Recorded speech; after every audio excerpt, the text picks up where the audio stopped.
when you hear the phrase runner's knee, the very first thing I want you to think about, it almost exclusively has nothing to do with running itself. Because here's the thing, there are so many individuals out there, youngsters, housewives, older adults, who ultimately suffer from what is classically called runner's knee. They get all the pain, they get all the symptoms, and yet they don't run. But why? Well, part of the reason is, first off, in understanding exactly where does runner's knee happen? How does it occur? And it happens along the front of your knee with that patella, that kneecap, that's not tracking up and down properly.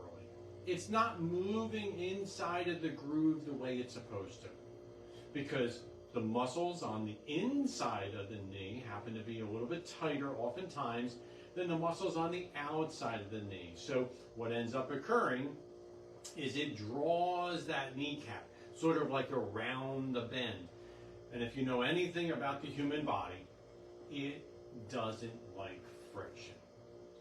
So when we do things like, let me think, get our 10,000 steps in a day, well, if that groove and that kneecap is not in perfect alignment with one another, friction happens. Now, does friction care about how old you are? The answer is absolutely no. In fact, one of the things that we recognize, the reason why this ends up being called runner's knee, is because when we run, when we exert force, the tendency is that the amount of force that goes through that joint is 4 times our body weight. So yes, even as youngsters, as we're running around on the playground, as we're older adults and we're, stretching and then running for short periods of time, the tendency is that friction builds up, and it builds up very quickly. Now, tonight, our job is not to go through the anatomy. Our job is to talk about some of the really simple things that you could do to help yourself eliminate runner's knee. I'm going to cover 6 different things. Now, before you get concerned, this is not going to be an hour-long conversation. In fact, one of the things I want you to remember is that at the end of this workshop, we're going to talk about what's coming up this next week here in the office to help make sure that you better understand some of the different things that you can be doing. But let's start with this list. Start with a list of the 6 different things. In fact, let's use the KISS principle to just keep it simple. Well, the first thing on the list should always be ice. It's inflammation. As you're creating that friction, that heat reaction inside your body, we want to remove the inflammation, we want to reduce it down. By using something as simple as an ice pack, it's going to help to remove some of the stress, some of that friction that's in there, and make it hurt less. Now, ultimately, is this a solution for the problem? The answer is no. Because in the end, if you're not addressing the imbalance that's in your body, well then that friction is just going to return again and again and again. And oftentimes that imbalance starts not in the knee joint itself, but we have to look to the feet. And hence the reason why, like we talked about in the past week about having foot scans done, we recognize that that picture is invaluable in helping us better understand how the arches in our feet are performing, or if they're not performing at all, and we need to make sure that we get into either an insert or an orthotic.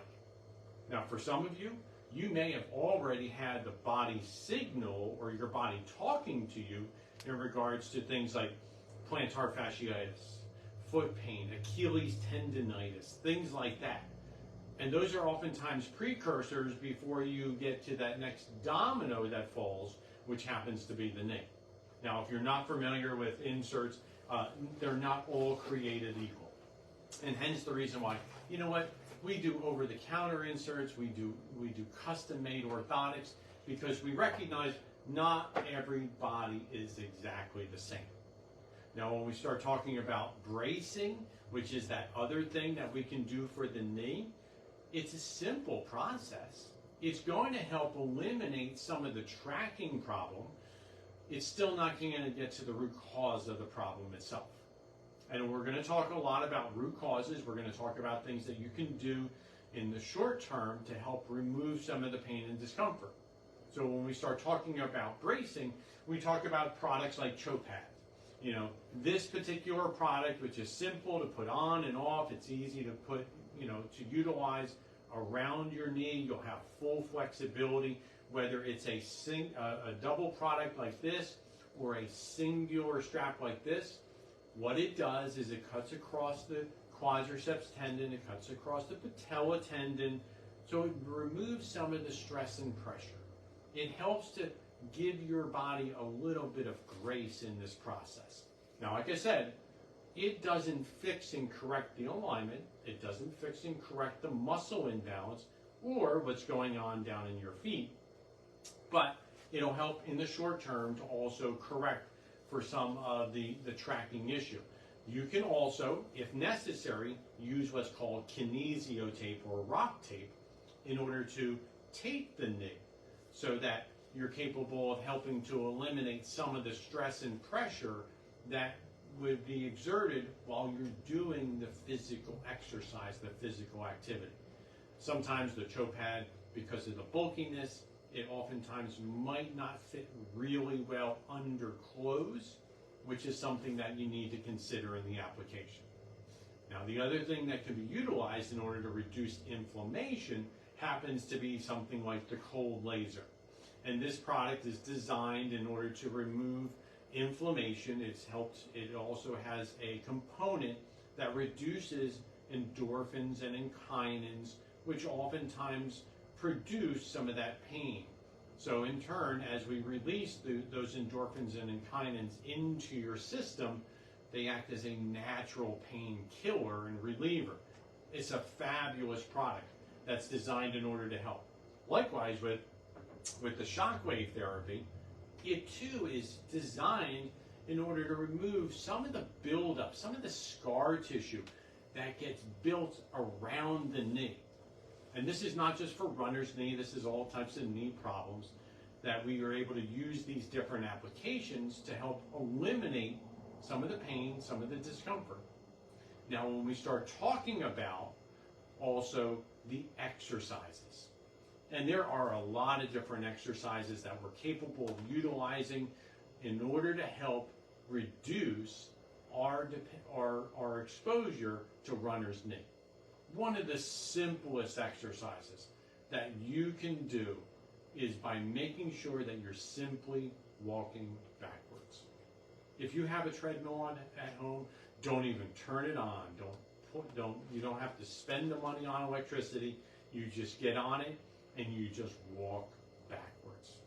Now, for some that don't have a treadmill, you're able to actually purchase sleds, weighted sleds, which you're able to pull backwards across a parking lot, across your driveway, that are capable of having you do that same thing.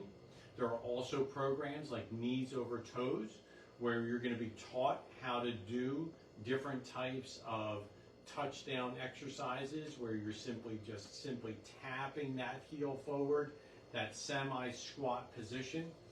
And one of the things, since I know that, as so many of us are overwhelmed, we're going to be producing these exercises on individual videos throughout the course of the week.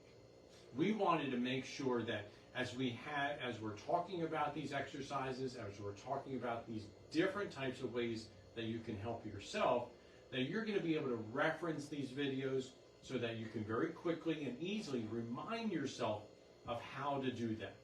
Yes, walking back on the treadmill is pretty self-explanatory. I think that's pretty easy.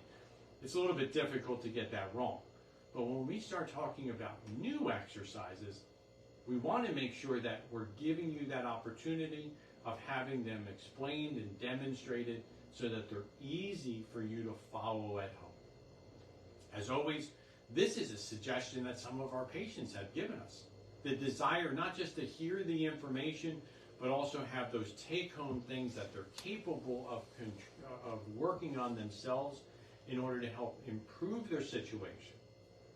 Now, one of the very first things, if in fact you believe that you have runner's knee, that this is something that you're dealing with, where you're having that pain that gets worse with activity, that as you go up and down the steps, or maybe you're jogging and running, and you feel that pressure behind the kneecap, the very first thing you need to do is make sure that you get checked.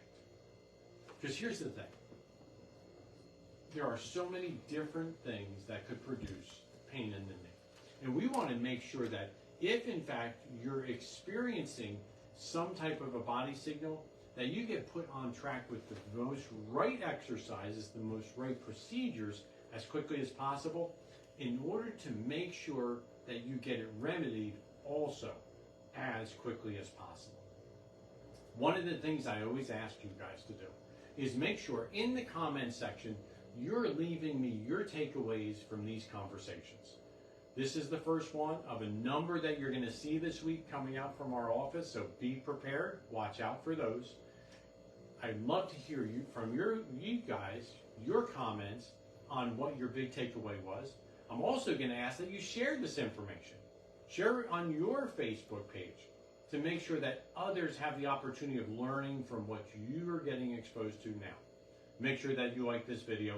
It just helps to make sure that others get to see it more often. As always, I'm Dr. Joseph Baker from the Limerick Chiropractic Center.